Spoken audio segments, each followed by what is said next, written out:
Politics in the Nigerian standard is about betrayal.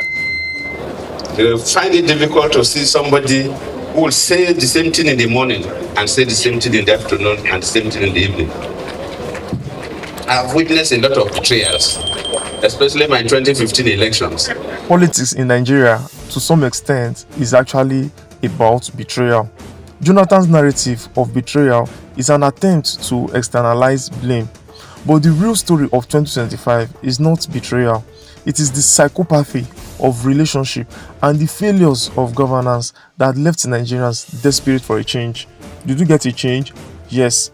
Was the change better than what Jonathan offered? No. Was Buhari a disaster? Yes. Has Tinubu come to advance the disaster? Yes.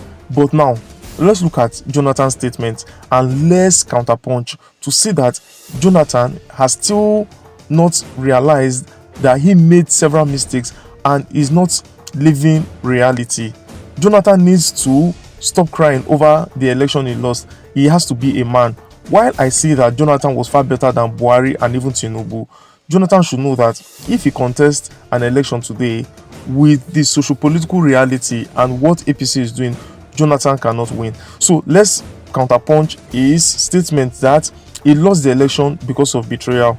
Number one, the myth of betrayal versus the reality of governance that Jonathan needs to know is the fact that Jonathan often frames his defeat as betrayal by allies, but elections are not won by loyalty alone. Nigerians voted based on their lived realities, not just elite alliances. If governance had been effective, betrayal would not have mattered. This is why you see countries where revolutionary leaders are, no matter the level of betrayal, they always come up on top because the people can see that these people are putting their lives and everything out there for them. Number two reason why Jonathan is confused is psychopathy of leadership decision. His administration was marked by indecision, detachment, and lack of urgency in dealing with crisis. Example, Boko Haram insurgency, Chibok girls adoption, and seeming emotional disconnect, appearing unbothered or evasive in critical national moments, eroded trust and projected insensitivity. You remember when he said stealing is not corruption and corruption is not stealing? Few weeks to your election, you are still standing on that, and Tinubu capitalized on that, and Tinubu brought his government down with alliance with Buhari. So this psychopathy of governance, failure to empathize or act swiftly, alienated ordinary citizens, and that is what Tinubu too is doing. So Tinubu now cannot contest a free and fair election and win. But Jonathan was naive. He thought that by making sure that he was pleasing the North, that the North would give him votes. Little did he know that they were tired of all the shenanigans and they wanted somebody from the North to come. And of course, Buhari presented himself as somebody with credibility, and to me, Buhari had that credibility even till death. That was why Buhari never openly supported Tinubu. He allowed everything to go the way it wanted to go. But Tinubu was probably able to buy the INEC, and once you have INEC in your pocket, you have an election in your pocket. So number three reason Jonathan lost the election: bad governance and corruption. Now, there was rampant corruption scandals under his watch. Example, Dezani, APC's NNPC billions, subsidy scam, disillusioned many Nigerians, and they were tired of him. In fact, that Dezani should be brought to Nigeria to come and face her case. Not only should she forfeit, she should also go to jail. The fact that she's treating cancer in the United Kingdom does not mean that she was not guilty of all the things she was accused of. Then also, weak institution, politicization of security, and a lack of accountability reinforced the image of incompetence, and Jonathan was seen as being clueless all through his 4 years in office. Finally, in that bad governance and corruption, bad governance more than betrayal convinced Nigerians he was unfit for a second term. Let's look at number 4 reason Jonathan lost the election: security collapse. Boko Haram expanded massively during his tenure, controlling territories the size of Belgium. You know that country, Belgium, you say you won't go, you say you don't bring car come Nigeria, you say Belgium product. Imagine, make terrorists, people will not go school, they carry gun, can't control wetin reach like that. Sure, you go fit continue to get confidence in that kind of government. And of course, Boko Haram just come for Jonathan time. So Jonathan now he can carry him But the truth is that Boko Haram is still very much, in operation under Tinubu and was in operation under Buhari. But because Jonathan was the first, person, it was easy to judge Jonathan from the lens of security collapse. Then number 5, economic management. How did Jonathan manage the economy as at that time? But still, to me, better than what we have this hour. Lord, I don't want to add any other thing, but is the Lord Tinubu is doing right now, But if you know what I mean by Lord, you remember when Reno Mokri said that we cannot have a drug baron as our president, not me talk so, Reno Mokri, So, despite record of oil revenues, ordinary Nigerians saw little improvement in living standards. Infrastructure remained weak, unemployment high, and poverty widespread. But I must tell you that I was still making far more money in Jonathan's time than this Tinubu's time. So I don't know what is wrong. Tinubu needs to work on whatever it is he is doing there. And all those psychophants around him need to also let him know that things are not going fine. Then his transformation agenda was more rhetoric than reality. Transformation.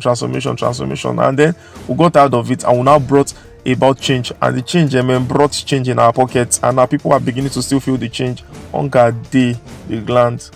Then number 6, loss of public confidence. With someone like Reno Mokri in your pocket, definitely you lose public confidence. A president who cannot command confidence among his people cannot expect loyalty from political elites either. The betrayal he laments was a symptom of loss of trust, not the cause of his defeat. People betrayed you because they lost confidence in you. If it were in the military system, like by your subordinates will buy you, or put gun knock you down. But in civilian kind of situation, you would have to go to the election and lose, But if it's in the military, the moment there is loss of confidence by your subordinates, they carry out a military coup and remove you there. These are the things Jonathan needs to know. And then number 7, selective friendship versus national mandate. He was surrounding himself with cronies, with crooks, with people who were just the yes boss kind of people, not realizing that Nigerians were getting tired of all the shenanigans. Jonathan praises Mike as a true friend. But remember, first of all, Mike is from Edo State. Mike is my brother. He's like a father and all of that. He's somebody we are proud of in Edo State. But Jonathan should also know that leadership is not about friendship. It's about national performance. A president's true friend are the citizens, not political allies. He lost because Nigerians withdrew their friendship at the ballot boxes. And I'll say again in my counterpunching of what Jonathan has said, that Jonathan's narrative of betrayal is an attempt to externalize blame. But the real story of 2025 is not about betrayal. It is about the psychopathy of leadership, where leaders are detached, emotionally detached from the people they are serving, and the failures of governments that left Nigerians desperate for a change. This failure left us desperate for a change, and the change we have gotten, is it good? I must say no. It has made Nigerians to become more miserable than they are. So these are my thoughts on Jonathan's speech at his friend's 70th birthday in Edo State. Let me know your thoughts in the comment section. I remain your boy Ernest Omozokwe Adebayo Koje. Please remember to like, share, subscribe, and comment. Signing out. Peace. But Mike is somebody that is difficult for me to place. As a human being from my primary school to the tertiary level and gotten involved in politics by divine providence from deputy governor to the president of this country, post-presidency of today, it's one of the few friends I have that can they give out their neck for me. Politics in the Nigerian standard is about betrayal. You find it difficult to see somebody who will say the same thing in the morning and say the same thing in the afternoon and the same thing in the evening. I've witnessed a lot of betrayals, especially my 2015 elections. And Mike is somebody who, I have one other friends, but Mike is one person that will take a bullet on my behalf. So for occasion like this, I don't know how to comment, other people to speak, but for me, is somebody that you can take his word to the bank You can take Mike's words to Access Bank from seeing the owner of Access Bank here. Most politicians, you cannot take their words to the bank. They will tell you something, the next 1 hour they are saying another thing. The next 1 hour they are saying another thing. Mike, you have tried, you're a honest person, you're a true Catholic. And I'm quite pleased to associate with you. In fact, whenever I come to Benin for programs, I used to sleep in his, I don't even sleep in the hotel. Though this time around, because the children, grandchildren, everybody came, so I said, okay, please, let the children and grandchildren take the house I'm in the hotel. But that's how close we are. Now, Mike has been a good person, and for us to have the current Chief Justice of the state and about 3 former Chief Justices of the state here speaks volume. For us to have 3 former governors here speaks volume. And the caliber of people we see around here to celebrate Mike speaks volume.